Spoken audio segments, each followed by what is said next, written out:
está caminhando para o final do ano litúrgico.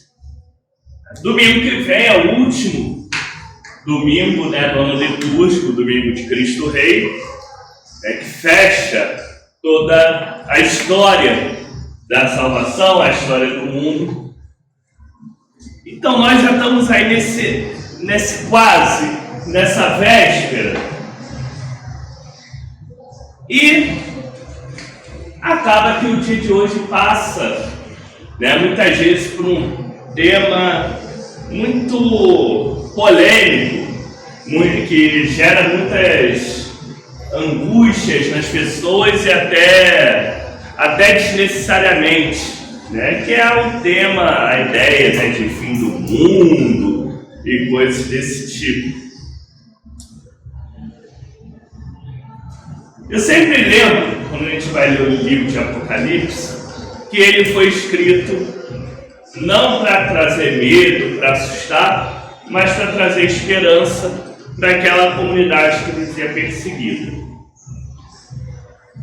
Numa linguagem ali codificada, até porque eles estavam num momento complicado, um momento de perseguições, um momento em que eles não podiam dar mole ali.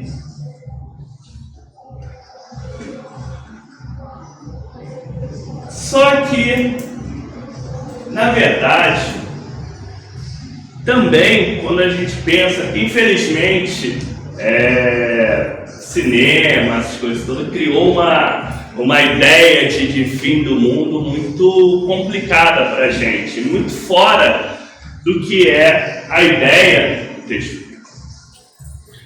O texto bíblico, isso para além do livro de Apocalipse, ele não está falando da ideia de um fim do mundo em que tudo acaba, tudo deixa de existir.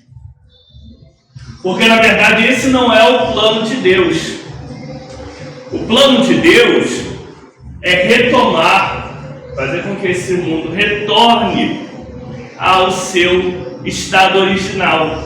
Fazer com que nós, toda a criação de Deus, volte aos planos originais de Deus, do qual nos afastamos com a queda.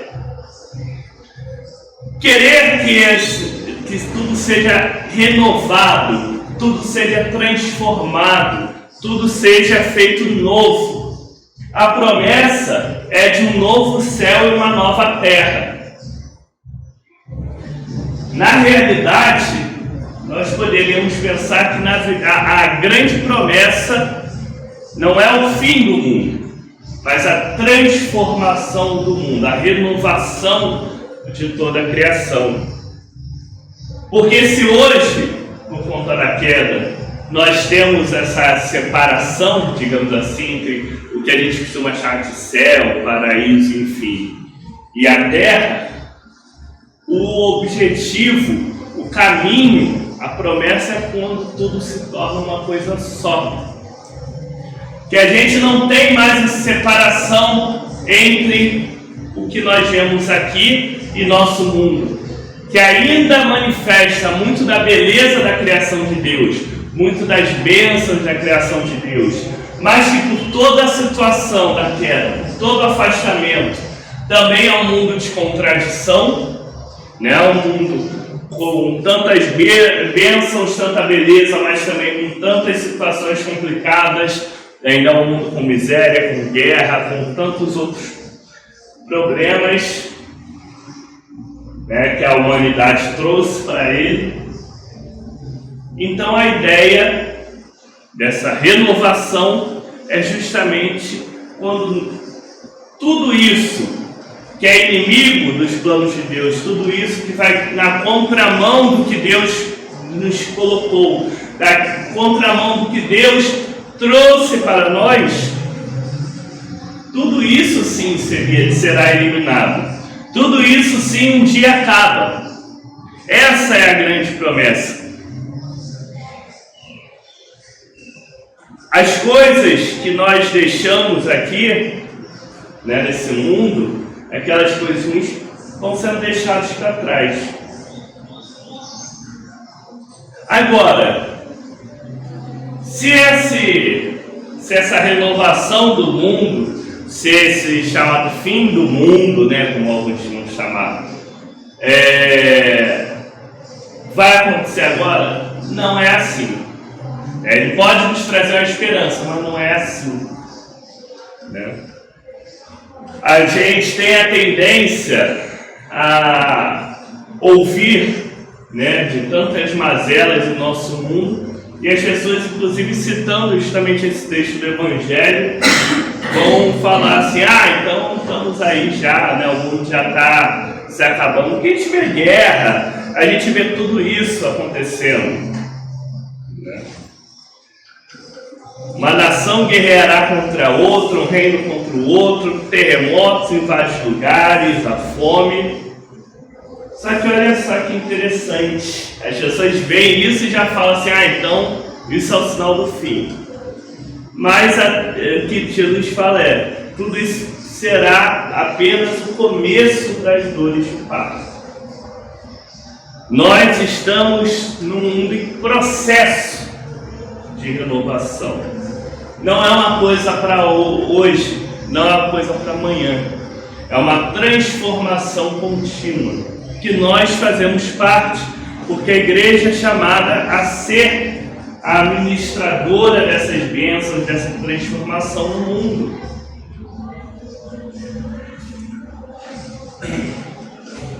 Veja que nós entendemos, né, as promessas de Deus, que em Jesus Cristo se cumprem plenamente, que em Jesus Cristo nós não temos a necessidade, né, dos sacrifícios, não temos a necessidade de outras formas de lidar, né, com a espiritualidade, tentar se aproximar de Deus, que nós vimos que não funcionava muito bem, né? E o sumo sacerdote lá, ele tinha que estar continuamente oferecendo sacrifício pelo pecado do povo, o povo continuava. Em Cristo nós somos limpos de uma vez. Mas nós continuamos dependendo unicamente dele. Ser transformado pelo sangue de Cristo, pelo sacrifício que ele fez de uma vez por todas, é parte desse processo de transformação do mundo, de renovação do mundo. Porque na verdade não é um evento futuro também. Embora ele não se concretize ainda agora, não quer dizer que ele é um evento futuro. É um evento que já está acontecendo em nós. Nós já devemos estar sendo transformados, renovados continuamente. Nós já somos chamados a ser sal da terra e luz do mundo, justamente para também ir levando essa renovação ao mundo. Sermos instrumentos de Deus no mundo, na transformação dos reinos deste mundo no reino dos céus. Nós somos chamados continuamente a vivenciar isso. É por isso que nós fazemos parte, né? Por isso que eu falo da igreja como corpo de Cristo, porque nós somos chamados a ser a ação de Cristo no mundo. Nós somos chamados a ser uma parte dessa ação. Nós somos chamados a fazer parte dessa obra. Por isso, quando a gente fala o conceito de missão, né, e missão de forma mais ampla, né, além do só evangelizar, só atrair pessoas, missão acima de tudo, essa gente que a missão é de Deus. Nós somos chamados a participar dela, a partilhar dela. Nós recebemos uma bênção e partilhamos essa bênção. Isso deve sempre nos fazer firmes, nos mantermos sempre bem firmados ali naquilo que nós aprendemos, naquilo que nós vivemos, naquilo que a nossa fé nos traz, justamente porque a gente sabe que tem momentos muito difíceis. A gente sabe que essas mudanças não são fáceis.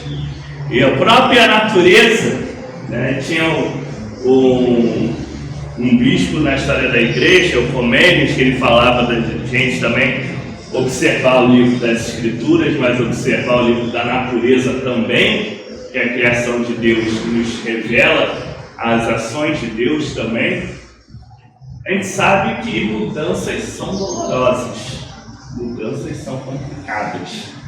Não é à toa que até na fase humana, a fase de mais mudanças é a fase mais complicada, que é a adolescência. Então mudanças são sofridas, mas vale a pena o resultado final, mas é complicado. A gente pode pensar até em outras situações, a gente vai fazer a obra em casa, é um tormento, mas vale a pena no final, mas é um tormento enquanto está acontecendo.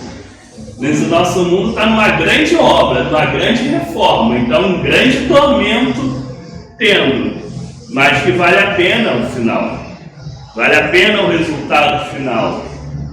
E nesse caminhar, que é desafiador, nós temos a certeza de Deus conosco. O texto do Antigo Testamento de hoje é um que as pessoas falam muito pouco, mas ele fala de Miguel, que vai estar ali junto, protegendo o seu povo, protegendo o povo de Deus. A gente sabe que nesse desafiador caminho que nós temos pela frente, Deus ele continua conosco, ele continua nos amparando, ele continua agindo na nossa vida. Nós temos o agir dele, nós temos a presença na nossa vida dos anjos de Deus, nós temos a presença do poder de Deus na nossa vida, mesmo que isso não faça o caminho deixar de ser desafiador. Mas talvez seja por isso que a grande definição lá no Evangelho que fala como Jesus ia ser conhecido era com Emmanuel, Deus conosco.